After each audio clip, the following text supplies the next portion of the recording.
The fall of Dhaka का दिन है, जिसको सकूते पाकिस्तान के नाम से भी याद किया जाता है, या सकूते बांग्लादेश कह सकते हैं। उनकी आज़ादी है और पाकिस्तान की तकसीम है। यही इस्तिलाह पाकिस्तान के former prime minister Nawaz Sharif ने अभी हाल ही में अपनी तकरीर में बरती सकूते कश्मीर के हवाले से। उनके कहने का मकसद ये था कि जनरल नियाज़ी सकूते पाकिस्तान यानी सकूते ढाका या सकूते मशरक़ी पाकिस्तान का ज़िम्मेदार था।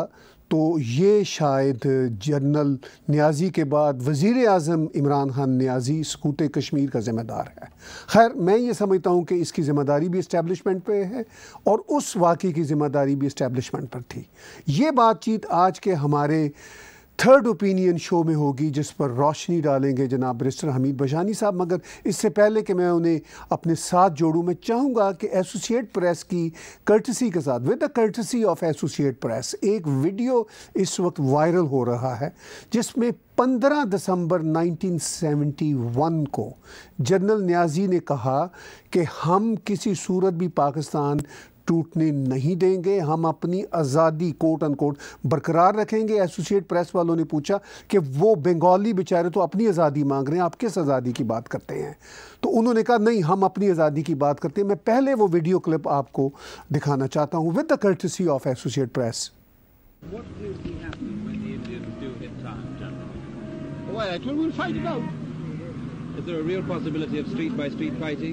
Inshallah, we'll keep them away.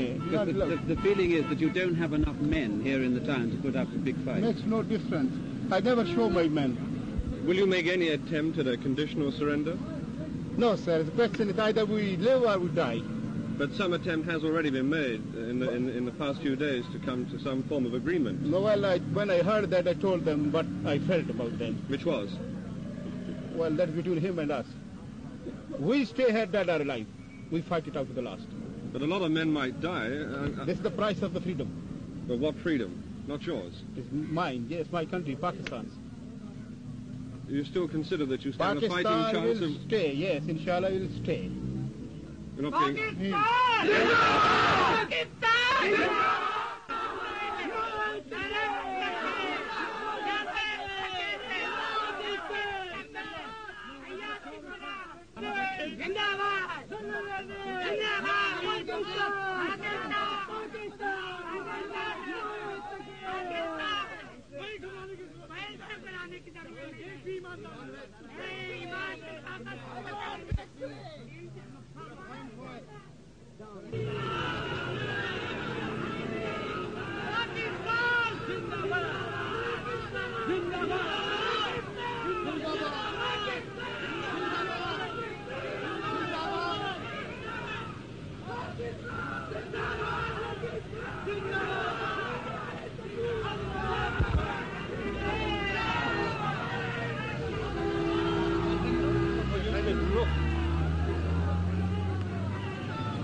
बंगालियों के कातिल जनरल नियाज़ी और उनके पीछे उनके हमायती पाकिस्तान जिंदाबाद के नारे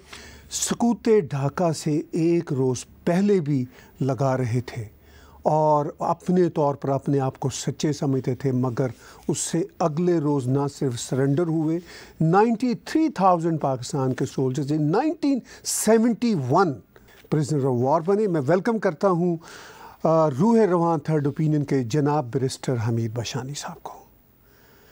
बशानी साहब, वीडियो आपने मुलाहजा फरमाया इस वक्त सोशल मीडिया पे वायरल है और सोशल मीडिया पे सकूते कश्मीर की बात भी हो रही है और सोशल मीडिया पे पश्तून भी अपनी लहदगी की बात कर रहे हैं, बलोच तो अरसा दराज से कर रहे हैं, सिंधी भी कर रहे हैं, मुहाजिर भी कर रहे हैं। क्या कोई सबक है पाकिस्तान की इस्टेब्लिशमेंट को इस सारे साने से? थैंक यू जी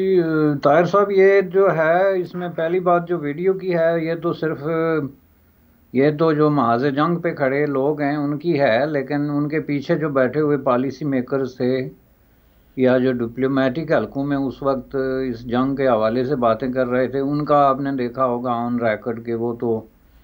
एक दिन क्या एक हज़ार साल लड़ने की बात कर रहे थे। और उनका तो क्लियर ये था कि हम ये जो है वो लड़ाई जीत रहे हैं। बांग्लादेश में ये चंद शरपसंद अनासर हैं या हिंदुस्तान की जो है वो इंटरफेरेंस है, तो इसको तो हम बहुत जल्दी काबू करके तो बैक टू नॉर्मल चले जाएंगे। तो ये कोई नई बात नहीं है, बल्कि ये सारी जो हिस्ट्री है ना, हिस्ट्री ऑफ कॉन्फ्लिक्ट, जो बांग्लादेश का कॉन्फ्लिक्ट है और पाकिस्तान और ये आज़ादी के हवाले से जो सब कुछ हुआ, उसमें जो सबसे बड़ी चीज़ें दो मैंने देखी हैं कि एक तो ये थी कि ये मिसरिप्रेजेंटेशन फ्रॉम डे वन चल रही थी, और दूसरा जो है वो हकायक से नज़र चुराना, जिसको जो है ना, यानी फैक्ट्स को डिनाई करना, डिनाइल में होने का जो चीज़ें थी। चूँकि ये अगर आप पीछे जाएं तो आपने खुद ही कहा है कि इसमें कोई सबक है, तो इसमें मैं समझता हूँ कि हर कदम पे जो है ना एक सबक है। आप उससे 8-10 साल पीछे चले जाएं, 65 में बल्कि और 66 में जो है वो शेख मुजीबुर रहमान ने जो अपने 6 नकात का मुख्तलिफ अल्फाज में या तरीक़ों से इज़हार शुरू कर दिया था, और वो क्या था कि वो बांग्लादेश के लोगों की नाराज़गी, अनरेस्ट, और वो जो समझ रहे थे कि उनके साथ जो जुल्म और नाइंसाफ़ी हो रही है उसकी हाइट थी, कि जब वो बाकायदा एक कंक्रीट शक्ल में 6 नकात लेके आए कि ये हमारी शराइत हैं, वरना आपके और हमारे दरमियान जो है वो मज़ीद रिलेशनशिप जो है उसको मेंटेन रखना नामुमकिन है। तो उस वक्त भी वो डिनाइल में थे, जो मगरबी पाकिस्तान में बैठी हुई जो मिलिटरी एस्टेब्लिशमेंट थी, और जाहिर है कि उस वक्त एस्टेब्लिशमेंट थी ओनली मिलिटरी, नथिंग एल्स। उसके साथ कोई रूलिंग एलीट या और कोई शामिल नहीं था, चूँकि रूल 100% जो है वो मिलिटरी के हाथों में था और गुज़श्ता कई सालों से था। तो वो डिनाइल में थे, और डिनाइल की 2 शक्लें थी। एक तो वो ये कहते थे कि जी हम इतने ताकतवर हैं और हमारा इतना ग्रिप है सूरत हाल पे कि यहाँ तो कोई कुछ नहीं कर सकता, ये बंगाली क्या कर सकते हैं या इंडिया क्या कर सकता है, या कोई भी जो वहाँ पे बगावत हो रही है इसको तो हम कुचल के रख देंगे। जैसे जैसे उन्होंने दावे किए थे वो सारे, अगर आप डिटेल में जाएं तो बहुत ही इंसल्टिंग किस्म की स्टेटमेंट्स उन्होंने दी। वो जो नस्लें बदल के रख देने वाली बात उन्होंने की, जिसका मतलब ये था कि उन्होंने रेप को बतौर हथियार इस्तेमाल करने की धमकी दी, और ये सारे जो कत्ल खून और ये 1 मिलियन मार देंगे और ये कर देंगे। तो ये सारी चीज़ें जो हैं एक उनका अनरियलिस्टिक किस्म की एक जो है थिंकिंग थी, जिसका हक़ाइक़ से कोई ताल्लुक़ नहीं था। एक दूसरी एक चीज़ जिसको हम बहुत बड़े पैमाने पे हमेशा जो है ना इग्नोर करते हैं कि हक़ाइक़ से दूर होने का जो है वो तो अपनी जगह, लेकिन एक और चीज़ जो उनकी थी एस्टेब्लिशमेंट के एक हिस्से की ये प्लानिंग थी कि बांग्लादेश को किसी न किसी तरीके से जो है वो अलग कर दिया जाए पाकिस्तान से। ये भी एक सोच जो है वो, अगर आप एक बुक है बड़ी ऑक्सफोर्ड ने छापी है, उसको कहीं 15-20 साल पहले, उसमें आप देखें ना, Pakistan India in creation of Bangladesh, तो उसमें उसकी डिटेल है कि किस तरह जो है वो पाकिस्तान की जो फौजी जनता या स्पेसिफिकली जो मिलिटरी एस्टेब्लिशमेंट थी वो इस नतीजे पे पहुंच गई थी कि बंगालियों की मौजूदगी में हम जो है गुर्बत और बदहाली के इस साइकिल से नहीं निकल सकते, चूँकि वहाँ की जो पॉपुलेशन है और वहाँ पे जो मसाइब हैं और वहाँ पे ये जो सैलाब हैं और ये जो भूख नंग है और ये कैद पड़ते हैं और ये सारी चीज़ें जो है मिला जुला के, तो हम जितने वसाइल वहाँ पे झूमते रहेंगे ये मसले इसी तरह रहेंगे। इसलिए बेहतर है कि इनसे जान छुड़ा के तो पाकिस्तान को एक गैरिजन स्टेट के तौर पे, जो कि एक कम्पैक्ट किस्म की मिलिटरीली डेवलप किस्म की एक रियासत जो है जिसमें कंटून्स और इस तरह की चीज़ें हों, उस पे जो है वो फोकस किया जाए। ये पूरी डिटेल उन चीज़ों में है। जो दूसरा उनका ये था कि यानी अगर हम इनको मार के और इस तरह तशद्दुद का निशाना बना के साथ रख लगते हैं तो तब भी ठीक है, और अगर चले जाते हैं तो फिर भी हमारा कुछ नहीं जाता। यानी जिसका दूसरा मतलब ये था कि बाई हार्ट जो है वो बंगालियों को अपना कोई हिस्सा नहीं मानते थे, जो कि एक मैं समझता हूँ कि मेन रीज़न थी बांग्लादेश के अंदर, जो बिलाखिर जाके आज़ादी की तहरीक पे मुंतज हुई और बिलाखिर बंगालियों ने ये डिसाइड किया कि हमें जो है वो एक अलग मुल्क की ज़रूरत है। तीसरी चीज़ जो थी वो जो हमने सबक नहीं सीखा, और ये 2 चीज़ें अब आज भी आप देख लें कि आप सबक की बात कर रहे हैं तो इसके साथ में कितने सबक जुड़े हैं कि पाकिस्तान में जो क्वेश्चन ऑफ नेशंस और नेशनलिटीज़ है, जो right of people to the self determination है, जो लोगों के बुनियादी जमहूरी हकूक़ हैं, और जो पाकिस्तान की फेडरेशन के अंदर जो है मुख्तलिफ़ कामें और कामियतें जो हैं, उनके जो गिले शिकवे हैं, उनके मुतालबात हैं, और उनकी जो हिस्ट्री के हवाले से और प्रेजेंटली उनकी जो स्टैंडिंग है उसको किस तरीके से डिनाई किया जाता है। जैसे अभी जलसे में आप देखें महमूद खान अचकज़ई साहब ने जो बात की है तो उसको किस तरीके से जो है वो रिएक्ट करके और किस एक तोड़ मोड़ के एक ऐसी शक्ल में पेश किया जा रहा है। और दूसरा ये है कि जो पाकिस्तान के अंदर अगर कोई इस तरह की अनरेस्ट मौजूद है या कोई लोग अपनी बात कर रहे हैं कामी खुद मुख्तारी की या हक मलकियत की या अपने वसाइल पे अपने हक की, तो उसको किस तरह जो है वो गद्दारी और गैर मुल्की एजेंटी और इस तरह की जो है के साथ वोकैबुलरी के साथ जोड़ के तो उसको जो है वो रूल आउट किया जा रहा है, यानी रूलिंग क्लास की तरफ से, जिसका मतलब ये है कि ये सबक जो उस वक्त सीखा जाना चाहिए था 65-66 में जब शुरू में बंगालियों ने एक मुतालबा उठाया, वो आज तक जो है निसफ सदी गुजरने के बाद नहीं सीखा गया। तीसरी बड़ी चीज़ जो मैंने देखी, आप ये देखें खुद कायद-ए-आज़म मोहम्मद अली जिन्ना की मौजूदगी में बांग्लादेश में जो लैंग्वेज क्वेश्चन खड़ा हुआ और जिस तरीके से बंगालियों को ब्लंटली ये बताया गया कि आप लोगों की लैंग्वेज को पाकिस्तान में किसी ऑफिशियल हैसियत में तस्लीम नहीं किया जाएगा, और आपके बजाय जो 5% लोग यूपी सीपी या लखनऊ या कहीं से आए हैं उनकी ज़बान को पूरे जो है हम पाकिस्तान मशरक़ी और मगरबी की ज़बान बनाएंगे, जो कि एक बहुत ही बड़ा एक तारीख़ी तौर पे एक जबर और इंसल्ट का एक आप समझ लें कि एक्ट था, जिसके नतीजे में बंगालियों ने जिस तरीके से रिएक्ट किया, उस पर जो सेक्रीफाइस किया बंगाली नौजवानों ने, जो आप इंटरनेशनल डे ऑफ लैंग्वेजेस बनाते हैं, ये सारी चीज़ें, उसमें आप देखेंगे इसमें कितना बड़ा सबक था।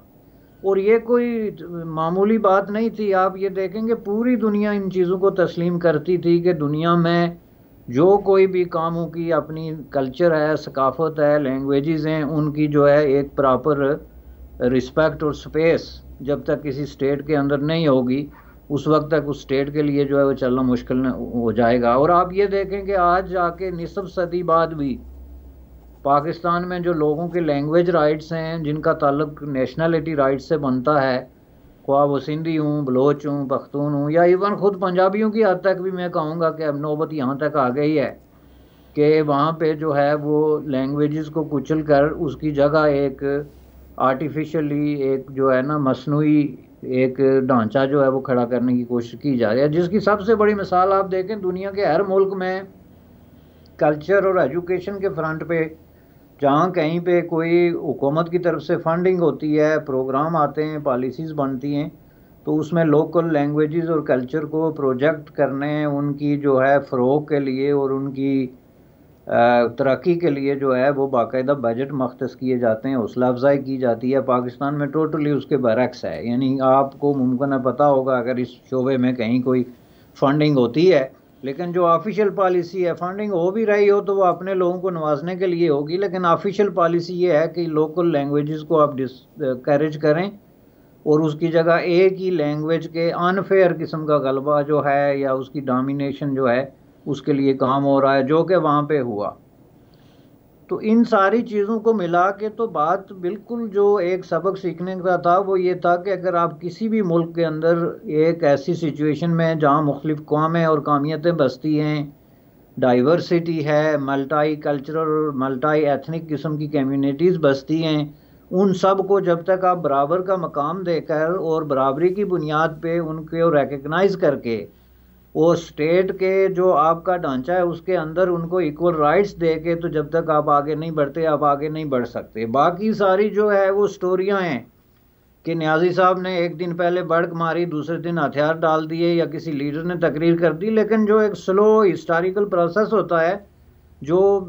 फंडामेंटली चेंज करता है किसी सोसाइटी के रुख को, वो ये चीज़ें थी कि वो बंगालियों को तस्लीम करने के लिए तैयार नहीं थे एज ए इवन ह्यूमन भी कहना चाहिए, एज ए ह्यूमन, चूँकि एज ए ह्यूमन आप तस्लीम करेंगे तो फिर ह्यूमन क्वालिटीज़ जो हैं उनको आप डिनाई नहीं कर सकते। और ये लेसन था नंबर 1 लेसन मैं समझता हूँ कि जिसको बहुत बड़ा इग्नोर किया गया हर सतह पर। आपने बात की कि लेसन कोई नहीं सीखा। मैंने शुरू में बशानी साहब जानबूझ के एक डिफरेंट तरह की टर्म कॉइन की थी। मैंने सकूत पाकिस्तान कहा था। इनफैक्ट सकूत Dhaka, the fall of Pakistan, the fall of Dhaka वो एक था, एक सिंबॉलिक नेम। अदरवाइज़ तो वो फॉल ऑफ पाकिस्तान ही था। मैं इसलिए उसको सकूत पाकिस्तान कहने वाला था कि वो पाकिस्तान का ही फॉल था, यानी वो पाकिस्तान रहा ही नहीं। अब वो मानने को तैयार नहीं, लेकिन जो मौजूद है पाकिस्तान,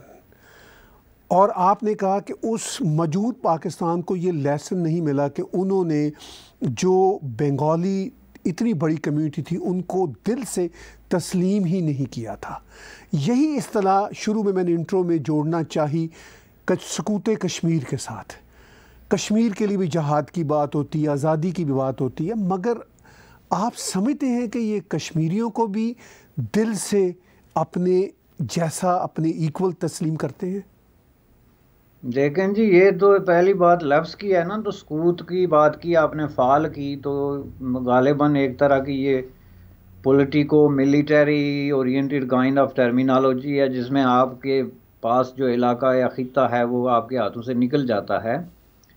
लेकिन जो कुछ कश्मीर में हुआ, मैं उसको सकूत से भी आगे जो है ना, मैं इसको सरेंडर कहूँगा। जो कुछ इन्होंने किया 5 अगस्त 2019 में, that was a total surrender. यानी पाकिस्तान ने, भारत ने तो एब्रोगेशन किया। इमरान खान की क़यादत में सरेंडर किया भारत के आगे, जिसको आप किसी भी तरीके से डिफ़ाइन करें या उसको पेंट करने की कोशिश करें, उससे जो ग्रेविटी ऑफ द सिचुएशन है ना, वो ना चेंज होती है ना कम होती है। अब पहली बात यह है कि ये लड़ाई इनकी दुरुस्त थी या गलत थी, स्टैंड सही था या गलत था, लेकिन इस स्टैंड की बुनियाद पे 50 साल से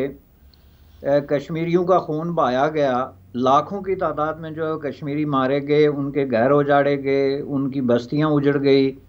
वो माइग्रेट हुए, जिसमें के दोनों तरह के लोग थे। वहाँ 20-30 हज़ार से ज़ायद जो कश्मीरी मुसलमान थे, वो उनकी लालच में आके, दबाव में आके, तो माइग्रेट होके आके पाकिस्तान में अक्रॉस द बॉर्डर जो है capital city of Azad Kashmir में आके बेघर आज तक ठोकरें खा रहे हैं। उसमें हमारे वो पंडित भाई भी थे जो लाखों की तादाद में वहाँ से ज़बरदस्ती जो है वो निकाल दिए गए, जुल्म और तशद्दुद का निशाना बना के, डिस्क्रिमिनेशन और खौफ व हरास का शिकार करके। उसमें कुछ ऐसे अमन पसंद और इस तरह के लोग भी थे जो इस टाइप की एक खून आशाम किस्म की कैफियत को जो है वो सस्टेन नहीं कर सकते, तो वो खुद कश्मीर छोड़ के जो है वो कोई हिंदुस्तान चले गए, कोई बाहर चले गए। तो ये एक पूरा जो है उन्होंने खेल खेला, जो जिसकी लेंथ जो है वो तकरीबन निसफ सदी से ज़ायद अरसे पर मोहित है। और उसमें उनके जितने दावे थे वो ये थे कि जी हम जान दे देंगे, हम जो है वो खून दे देंगे, लेकिन कश्मीर को नहीं छोड़ेंगे। और मतालबा उनका ये था कि ये हमारी शार है, लिहाजा इसको हमारे हवाले कर दो, खाली करके या पॉपुलेशन समेत, आपकी मर्ज़ी की बात है। तो जब उन्होंने सरेंडर किया तो ये सारी चीज़ें, आई वॉज अमेज्ड। और एनीबॉडी जो भी इन चीज़ों पे नज़र रखता है, उसके लिए एक बड़ी हैरत की बात ये थी कि आप सरेंडर भी किसी डिग्निटी के साथ करते हैं कि चलें जी, आप कहें जी मोदी साहब ने ये ड्रास्टिक किस्म का एक्शन ले लिया, तो अब इसके जवाब में हम ये करते हैं। या इससे बड़ी डिग्निटी ये होती है, अगर वो देखी जाए, जो कि अब नापैद है, कि आप अपनी गलती तस्लीम कर लें कि ठीक है जी, हमारी पॉलिसी गलती, उसका ये नतीजा निकला, हम इससे सबक सीखते हैं और फ्यूचर में हम इस तरह की चीज़ों से अवॉइड करेंगे। लेकिन आपने उसको इस तरीके से प्ले डाउन किया कि जैसे कुछ हुआ ही नहीं। यानी अगर आप ये तस्लीम करते ना ग्रेविटी ऑफ द सिचुएशन कि ये क्या कुछ हो गया, तो ज़ाहिर है अवाम को आप जवाब दे नहीं सकते थे, चूँकि अवाम के मुंह से नवाला छीन के, तो गुज़श्ता 70 साल से आप जो एक नेशनल सिक्योरिटी का ये आज पाँच डेवलप करते रहे, उससे फिर अवाम पूछते कि भाई आप लोगों की ये सारी तैयारियां, ये सारी परेडें, ये सारे जो मसल बनाने का अमल है, ये किस लिए था? तो ये ना तो आपने कश्मीर पे इससे पहले कोई इस तरह का काम किया, ना अब कर सकते हैं, तो फिर ये हमारे साथ ये सब कुछ जो हो रहा है ये क्यों हुआ? लिहाजा उन्होंने इसको इतना डाउन प्ले किया कि जैसे कुछ हुआ ही नहीं। और फिर ये है कि वो एक आध तकरीर का झांसा दे के कि हम पता नहीं अक़वाम मुत्तहिदा में कौन सा तूफ़ान बर्पा कर देंगे, और कुछ इस तरह के डायलॉग बाजी के ज़रिए जो है वो लोगों को पैसिव करके, तो अब आप देखें तकरीबन 1.5 साल हो गया है, तो अब मसला जो है वो वहीं का वहीं है। तो ये सरेंडर उन्होंने किया सिंपली, तो मैं इसको शर्मनाक सरेंडर इसलिए कहता हूँ कि इसमें डिग्निटी नहीं थी। सरेंडर तारीख में कोई पहली दफ़ा कहीं किसी ने नहीं किया, ये होता है ऐसे प्रोसेस के अंदर कई दफ़ा कोई दो कामों, दो रियासतों, दो ग्राहों के दरमियान लड़ाई में, किसी कंपटीशन में किसी एक को सरेंडर करना पड़ता है। लेकिन ये है कि आप उसको इस तरीके से सरेंडर करें कि आप अपना जो है उसके किसी तरह की जो है वो शर्म हया और इससे बाहर निकल के तो बिल्कुल उसको डाउन प्ले करें और लोगों को ये तासर दें जैसे कुछ हुआ ही नहीं है, और ये है कि जनाब आपकी मामूल की सरगर्मियाँ जो हैं जारी हैं। तो मैं समझता हूँ कि ये बड़ा एक मायूस कुन और शॉकिंग किस्म का जो है फाल था, अगर आप कश्मीरी पॉइंट ऑफ व्यू से इसको देखें। जी बशाई साहब, लेसन की हम बात कर रहे हैं, तो आपने शुरू में कहा कि लेसन तो कोई नहीं सीखा, यानी द फॉल ऑफ ढाका से कोई लेसन नहीं सीखा। अगर लेसन सीखा होता तो कश्मीर में जिस तरह के ब्लंडर किए हैं, लोगों को जिस तरह मरवाया है, उसकी कोई ज़रूरत नहीं थी। आराम से बैठ के पीस की मेज़ पे ये बातचीत तय हो सकती थी और अपनी मिलिटेंसी को ख़त्म करके ही बातचीत मुमकिन थी, जो भारत का मुतालबा था और इंटरनेशनल कम्युनिटी का भी मुतालबा था। मगर सबक कोई नहीं सीखा, बढ़के मारते रहे। वही बढ़के जो हमने जनरल नियाज़ी से सुनी हैं, वही बढ़के इमरान खान मार रहे हैं। तो इस सारी सूरत हाल में रियलिटी ये है, लेसन ये है, जो आप और मैं सीख रहे हैं वो नहीं सीख रहे। लेसन ये है कि 71 में, यानी करीब 50 बरस पहले, भारत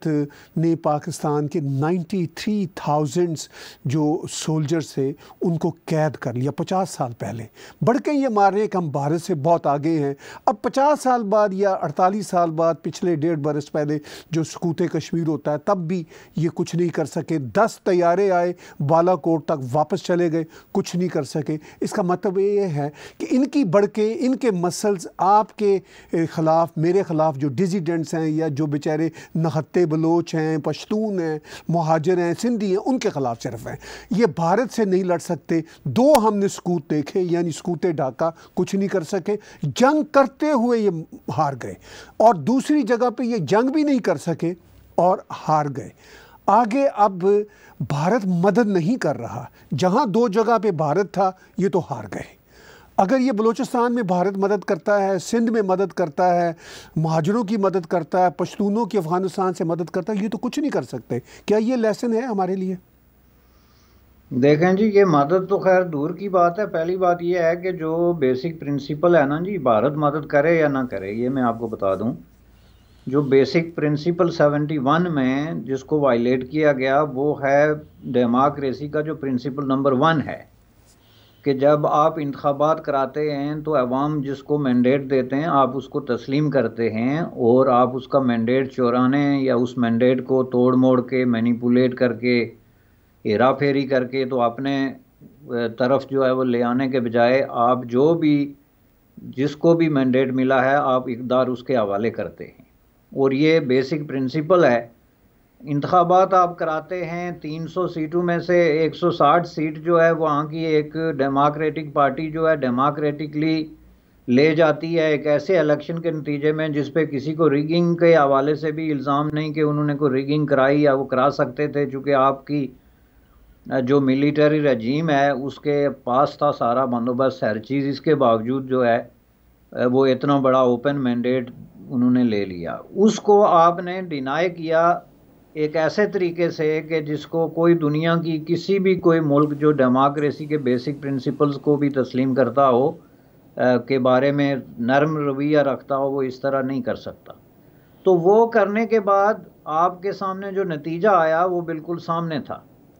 कि अवाम के मैंडेट को रिजेक्ट करना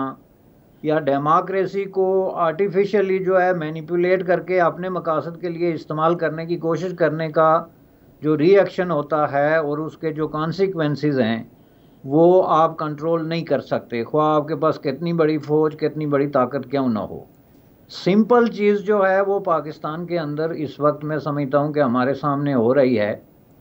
कि डेमोक्रेसी के नाम पे हमने ये फ़र्ज़ कर लिया है कि जी यहाँ पे चूँकि इलेक्शन होते हैं इसलिए डेमोक्रेसी है, जो मैं समझता हूँ कि एक हमारी बहुत ही फंडामेंटल किस्म की मिस्टेक है, जिसके बहुत ही सख्त किस्म के नताइज निकल सकते हैं। चूँकि डेमोक्रेसी ये नहीं होती कि 5 साल बाद या 3 साल बाद इलेक्शन हो गए, लेकिन इलेक्शन के बावजूद आपने बाकी जितनी जो है वो बेसिक रिक्वायरमेंट है डेमोक्रेसी की, उनको आपने जबर के ज़ोर पे, ताकत के ज़ोर पे जो है और खौफ व हरास के ज़ोर पे कार्नर किया हुआ है। इसकी वजह से आप के मुल्क के अंदर मसलन एक कोई मसलन बलूचिस्तान है, अब बलूचिस्तान के अंदर सवाल ये पैदा होता है कि आप अगर एक आज़ादाना किस्म के इलेक्शन में जिसमें कि किसी तरह की मैनिपुलेशन और किसी तरह का दबाव और लालच और खौफ से आज़ाद हो, तो आप अगर उसमें इलेक्शन करा के तो इक़्तिदार जो है बलूचिस्तान के अवाम के हवाले कर देते हैं और उनको आप कहते हैं कि आप अपने वसाइल और अपनी जो मैंडेट है उसकी रोशनी में पाकिस्तान के साथ आप अपने रिश्ते जो हैं कॉन्स्टिट्यूशनली जिस तरीके से बनाना चाहते हैं इसका आपको अख्तियार है। तो उसके बजाय आप एक जालसाजी के ज़रिए जमहूरियत के नाम पे कभी तो आप खौफ व हरास फैला के तो असम्बली मेंबरान को या इलेक्शन से पहले इलेक्टेबल्स को इधर से उठा के उधर फेंक दें, कभी आप इलेक्शन के दौरान पोलिंग स्टेशनों पे कब्ज़े करके और मुख्तलिफ़ तरीक़ों से उसको मैनिपुलेट करके अपनी मर्ज़ी के नताइज लें, कभी आप वहाँ गोलियाँ चलवा के दहशत गर्दी की वारदातें और इस तरह के खौफ व हरास की साए में जो है वो लोगों को डरा के अपने मर्ज़ी के जो है वो रास्ते पे चलाएं। तो उसका मतलब ये है कि आपने 71 वाली जो हरकत हैं उनको हू बहू आप एक्शन रीप्ले कर रहे हैं, चूँकि एग्जैक्टली यही हो रहा था कि शेख मुजीब जो है वो हमारे सामने इलेक्शन जीत गया, लेकिन चूँकि ये आदमी हमारी नज़र में ठीक नहीं इसलिए हम इक़्तिदार इसको नहीं दे सकते। एग्जैक्टली सेम चीज़ हो रही है बलूचिस्तान के अंदर के वहाँ पे लोगों को आज तक ये इख्तियार नहीं दिया गया कि वो बग़ैर किसी इस तरह के दबाव के, लालच के, खौफ के वो आके अपने लोगों को मुंतखब करके जो है वो अपने मामला तय करें। तो इसमें भारत मदद करे या ना करे, एक नेचुरल प्रोसेस में जब आप इस तरह के लोगों के फंडामेंटल राइट्स और डेमोक्रेटिक राइट्स डिनाई करते जाएंगे तो उसके ख़िलाफ़ फिर जो है वो एक अवामी ताकत उभरती है, जिस तरह के बांग्लादेश में हुआ था। शेख मुजीबुर रहमान जो है वो कोई रातों रात ज़ाहिर है पैदा नहीं हो गया था, वो पार्टीशन से पहले का एक पॉलिटिशियन था, मुस्लिम लीगी था, इन कायदे आज़म और इस तरह की प्रो पाकिस्तान कुव्वतों का वफ़ादार था, लेकिन वहाँ से चलते चलते जाके 6 नकात आने तक और फिर आखिर में बांग्लादेश की मुकम्मल आज़ादी की बात करने तक का जो प्रोसेस है उसके दौरान ये सारे टैक्टिक उसके ख़िलाफ़ यूज़ हो रहे थे जो कि आज बलूचिस्तान के लीडरों के ख़िलाफ़ जो है वो यूज़ हो रहे हैं। इसकी मैं आपको एक मिसाल देता हूँ कि मैंने कहीं और भी जिक्र किया था कि शेख मुजीब की इन्होंने मियाँ वाली जेल में कब्र खोद दी थी।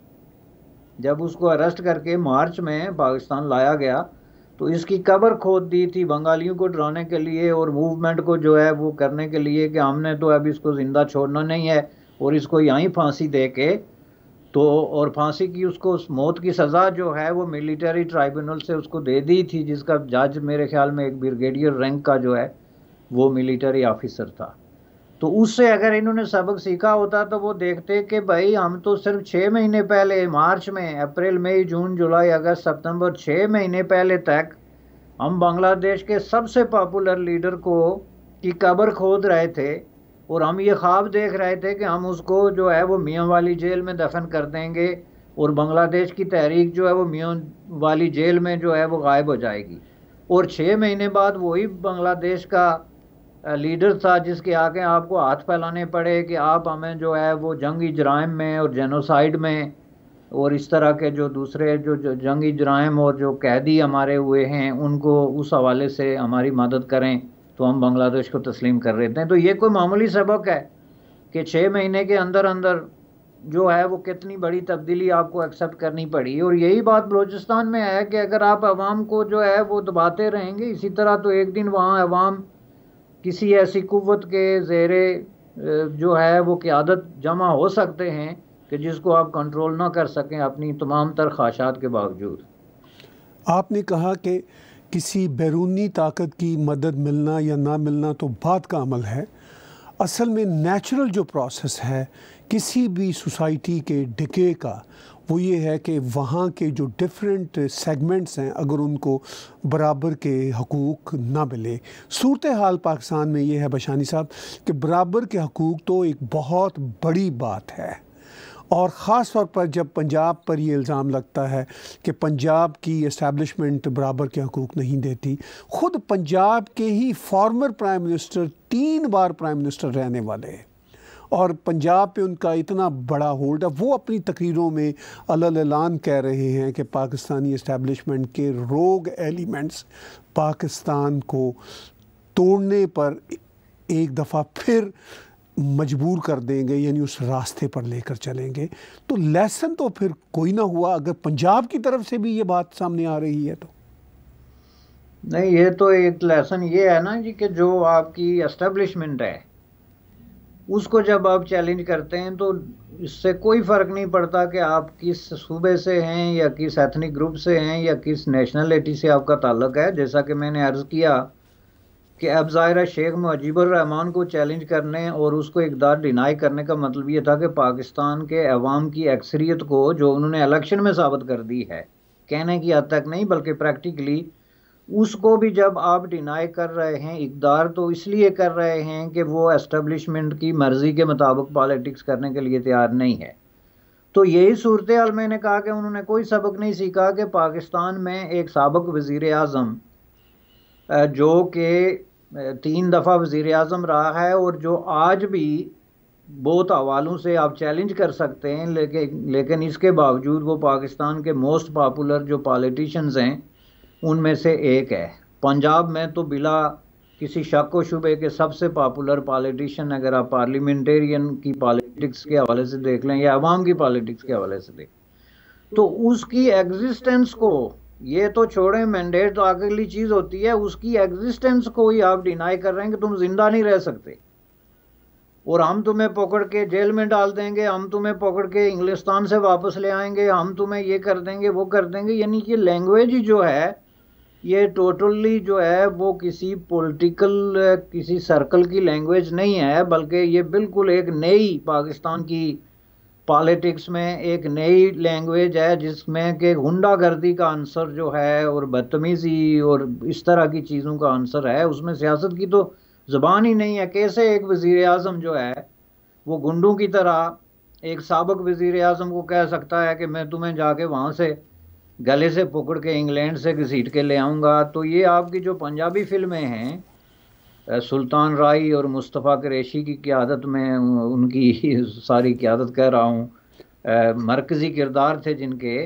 वो उन्होंने आखिर अपना काम करना शुरू कर दिया है कि वहाँ पे एक ऐसी लैंग्वेज डेवलप हो गई है जिसके अंदर झूठ, बदतमीज़ी, मुनाफ़क़त, खुद फरेबी और अवाम को फरेब देने के अनासर जो हैं वो सामने आ गए हैं। एक तरफ आप ये कहते हैं जी कि हम जो है वो बहुत बड़े प्रिंसिपल्ड लोग हैं और हम करप्शन नहीं होने देंगे और हम जो है वो गलत ज़राए इस्तेमाल नहीं होने देंगे। दूसरी तरफ आप देखें प्रेस के साथ क्या हो रहा है कि ये जो PDM के जलसे के दौरान प्रेस को किस तरीके से ख़रीदा गया। यानी जो इश्तिहार आप देते हैं प्रेस को कि आज आपकी सबसे बड़ी खबर जो है वो PDM का जलसा है, लेकिन उसकी जगह सबसे बड़ा जो है वो इश्तिहार सरकार का होगा जिसमें सरकार का पैसा होगा, टैक्स पेयर का पैसा होगा, करोड़ों रुपए, और वो दे के तो आप जो है वो ब्लैक आउट कराते हैं एक लेजिटिमेट न्यूज़ को। ये बहस नहीं है कि जलसा बड़ा है, छोटा है, जायज़ है या नाजायज़ है। बहस ये है कि एक इवेंट है और एक जो जर्नलिज़म के नुक्ता नज़र से उस दिन की सबसे बड़ी खबर फ्रंट पेज की यही बनती थी, जिसको आपने ख़रीद के तो वो पेज ही ख़रीद लिया और पैसे जो हैं वो आपने गवर्नमेंट की ट्रेजरी से पे किए और आप कहते हैं आप बहुत बड़े प्रिंसिपल लोग हैं और आप पता नहीं उसूलों की जंग लड़ रहे हैं और आप अखलाक की जंग लड़ रहे हैं और आप ट्रांसपेरेंसी की जंग लड़ रहे हैं। अगर पाकिस्तान में कोई कोर्ट है, लेजिटिमेट कोर्ट, कैंगरू कोर्ट नहीं है, तो उसके सामने अगर कोई ये एप्लीकेशन डाले कि ये इश्तिहार उसी दिन देना जो है वो क्यों ज़रूरी थे और ये जो इश्तिहार दिए गए इनकी पैसे कितने थे और इनके साथ डायरेक्टिव्स क्या थे, और इसके मोटिव्स क्या थे, और क्या यही इश्तिहार जो है एक दिन पहले या एक दिन बाद में नहीं दिया जा सकता था, एडिटर्स के साथ क्या बारगेनिंग की गई। तो मैं समझता हूँ कि सिर्फ इसी एक इंसिडेंट पे ये गवर्नमेंट जो है इसको डिसमिस किया जा सकता है अंडर सीरियस चार्जेस। इसको आप कहते हैं miss use of government funds, miss use of government resources, और बददियानती पे मबनी जो है फैसले अपने सियासी मुखालफ को डैमेज करने के लिए आपने पूरी स्टेट को ला के उसके सामने खड़ा कर दिया। और उसके बाद भी आप कहते हैं कि आपने सबक सीखा। बांग्लादेश में क्या हो रहा था उस वक्त, दो अखबार जो थे, जंग और नवाए वक्त, वो सबसे बड़े मकबूल तरीन लीडर की खबर जो है वो छापने से उन्होंने इनकार कर दिया था। फ्रंट पेज तो दूर की बात है, अंदर के तीसरे पेज पे भी खबर नहीं छापते थे, जैसे शेख मुजीब या बंगाली लीडर जो हैं वो एग्जिस्ट ही नहीं करते। तो इसलिए जनाब ये आप बिल्कुल, मैं आपको यकीन से कहता हूँ कि ये जो सिंस 1970 यानी 30 इयर्स वो और 20 ये 50 सालों में पाकिस्तान की जो माइंडसेट है, और ये जो बहुत ही जो एक तरह की आपके जो मिलिट्री एस्टेब्लिशमेंट और आपके ये रूलिंग एलीट है, इसका जो माइंडसेट है, इसमें कतन कोई तब्दीली नहीं आई है। ये आज भी इस बात पे 100% यकीन करते हैं कि ये बंदूक के ज़ोर पे, ताकत के ज़ोर पे, जुल्म, जबर और नाइंसाफ़ी के ज़रिए मुखालफिन को दबा सकते हैं। ये आज समझते हैं कि ये पूरी सोसाइटी की ओपिनियन को इंजीनियर कर सकते हैं। अखबारात के फ्रंट पेज ख़रीद के तो ये फ़र्ज़ कर सकते हैं कि हिज़्ब इख्तिलाफ़ जो है वो एग्जिस्ट ही नहीं करती। और आप, मैं हैरान हूँ कि एज ए साफ़ी आपको डेफिनेटली ये शाक हुआ होगा कि जो दरबारी किस्म का मीडिया है, यानी प्रो गवर्नमेंट मीडिया, वो किस तरीके से एक इतनी बड़ी हकीकत को जो जलसा हुआ है उसको तोड़ मोड़ के तो किस तरीके से पेश कर रहा है। आप ये देखें अभी रिसेंटली, और फिर साथ में अमेरिका की मिसालें दे रहे हैं ट्रंप इलेक्शन की। Let me give you an example of Trump, कि ट्रंप ने जब इलेक्शन के बाद ये कहना शुरू कर दिया कि मैं जीता हूं, तो आपने देखा कि किस तरह प्रेस ने उसको ब्लैकआउट किया और उन्होंने कहा ये डिसइंफॉर्मेशन है। आप भी एक जलसा देख रहे हैं, मैं भी देख रहा हूं, पाकिस्तान के लाखों लोग एक जलसा देख रहे हैं, और बिलाशुबा बगैर किसी उसके देख रहे हैं कि भाई ग्राउंड भरा हुआ है। और हम सब जानते हैं कि वो ग्राउंड भरने के लिए कितने लाख लोग, कितने हज़ार लोगों की ज़रूरत है, और आपका मीडिया सामने कह रहा है कि नहीं जी ये 10,000 आदमी है। तो आप मुझे बताएं कि डिसइंफॉर्मेशन किसको कहते हैं? ये आपकी जो रेगुलेटरी बॉडी है जो मीडिया को रेगुलेट करती है, ये जो आपके जजेस हैं, आपके एथिक्स कमीशंस हैं, आपके जो ह्यूमन राइट्स वॉच डॉग्स हैं, वो सब कहाँ पे सोए हुए हैं कि आपका मीडिया जो है वो पूरी एक लाइन में लग के सरकार के कहने पे जो है वो डिसइंफॉर्मेशन और एक हकीकत को इस तरीके से डिस्टार्ट करके और मिस रिप्रेजेंटेशन और झूठ जो है बिल्कुल ऑफिशियल सतह पे सामने बोल रहा है, और ये कहते हैं कि जी हमने सबक सीखा। फिर यही बात बांग्लादेश में उस वक्त नहीं जी, तो क्या था 1971 में जो कुछ था, ये माहौल एग्जैक्टली ये सेम माहौल था। बिल्कुल इसी तरह ये फोर्सेस जो हैं ये इस तरह जमा हो चुकी थी, जो फोर्सेस ऑफ इवल जिनको मैं कहता हूँ, जो anti democracy, anti people, anti human rights and civil liberties, इन्होंने गठजोड़ करके तो ये तय कर लिया था कि हम हर चीज़ जो है वो बंदूक के ज़ोर पे फतह कर लेंगे, और उसका नतीजा आपके सामने। शाहीन साहब, आपने जिक्र किया इस जलसे का कि जिसको मीडिया में ना सिर्फ एक तरह से ब्लैकआउट किया गया बल्कि इसके बारे में डिसइंफॉर्मेशन फैलाई गई। लेकिन आप ज़रा देखिए, ये तो आप पंजाब के एक लीडर की सूरत हाल है। महाजरों के एक लीडर जो इंग्लैंड में बैठे हुए हैं, अल्ताफ़ हुसैन, उनका नाम ऑफिशियली आप पाकिस्तान के प्रेस में छाप नहीं सकते, उनकी फ़ोटो नहीं छाप सकते। उनसे सियासी तौर पर इख्तलाफ अगर किसी को है तो वो अपनी जगह पे है, लेकिन ये बात तय है कि वो एक सियासी लीडर हैं और महाजरों की बहुत सारी आवाम के आज भी मकबूल लीडर हैं, कोई माने या ना माने, लेकिन उनका नाम ऑफिशियली पाकिस्तान की सरकार के अहकामात के मुताबिक नहीं छप सकता। पश्तूनों के PTM के जलसे होते हैं, ब्लैकआउट होता है। बलोच जो मुख्तलिफ मूवमेंट्स हैं उनका कोई जिक्र नहीं होता। सिंध की जो मूवमेंट्स हैं उनका कोई जिक्र नहीं होता। तो ये अक्रॉस द बोर्ड पाकिस्तान में सूरत हाल है। बच्चे सब, आखिर में मैं एक और डिनाइल की तरफ आता हूँ। 50 साल सकूत ढाका के इस वाक़या के बाद करीब आज भी पाकिस्तान की आवाम की अक्सरियत के ज़हनों में ये है कि बंगाली जो थे वो गद्दार थे, वो भारत के कहने पे उन्होंने अलग किया अपना देश। लेकिन ये मौक़िफ़ जो पाकिस्तान के सो कॉल्ड मुहब्बे वतन क्लब वालों का है, ये अलग बात है कि सोशल मीडिया पे अब ये हकीकत भी आश्कार आवाम पे हो चुकी है, लेकिन बहुत सारी आवाम अभी भी सोशल मीडिया पे पाकिस्तान की नहीं है। तो ये जो अवेयरनेस है कि जो जुल्म हुआ था बंगालियों के साथ,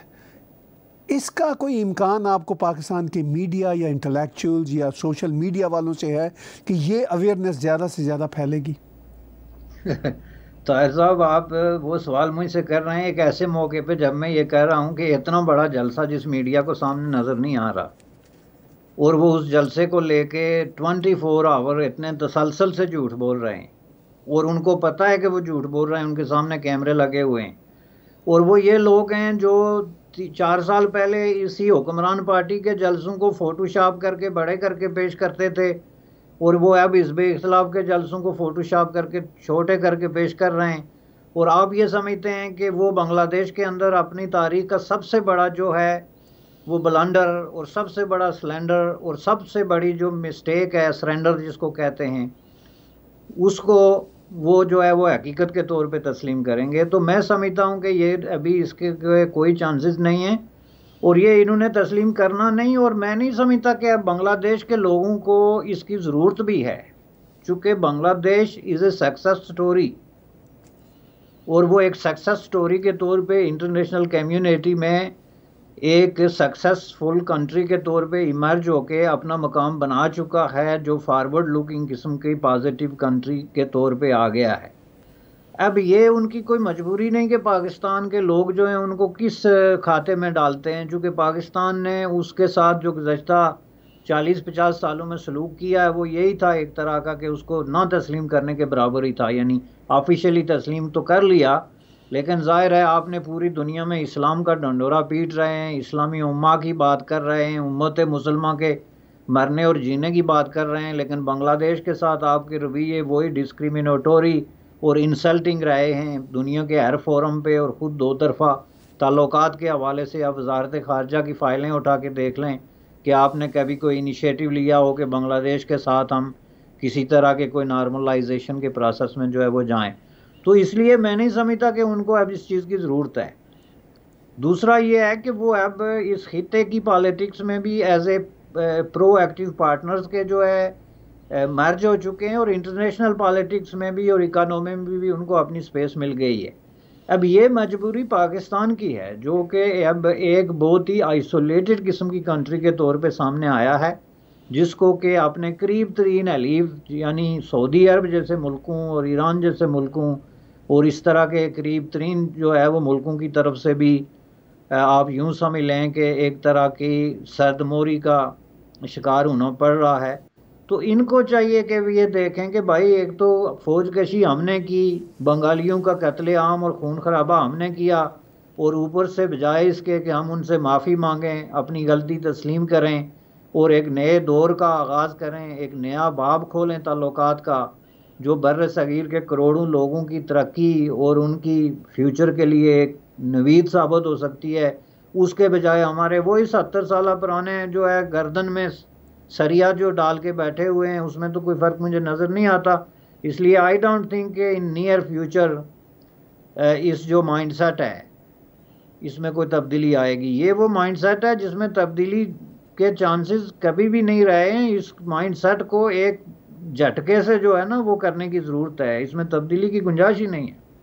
बहुत शुक्रिया बशानी साहब। सकूत डाका, फॉल ऑफ डाका या पाकिस्तान की तकसीम के हवाले से जो आपने बहुत ही अहम बातें की हमारे व्यूअर्स तक, थर्ड ओपिनियन में आपकी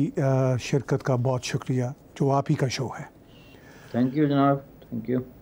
व्यूअर्स, बातचीत सुन रहे थे आप थर्ड ओपिनियन के रूह रवां जनाब बैरिस्टर हमीद बशानी साहब की, और मैं इस शो को फैसिलिटेट कर रहा था। टैग टीवी का कोई भी शो आप देखना चाहें, आपको यकीनी तौर पर थर्ड ओपिनियन मिलेगी। और आप हमें डोनेट और कंट्रीब्यूट कर सकते हैं हमारी वेबसाइट पे जाके tagtv.info, और वहाँ पर डोनेट का बटन है, उसको क्लिक करके आप हमारे इस नैरेटिव परिवार का हिस्सा बन सकते हैं। Thank you very much for watching. Subscribe Tag TV YouTube channel and press the notification button.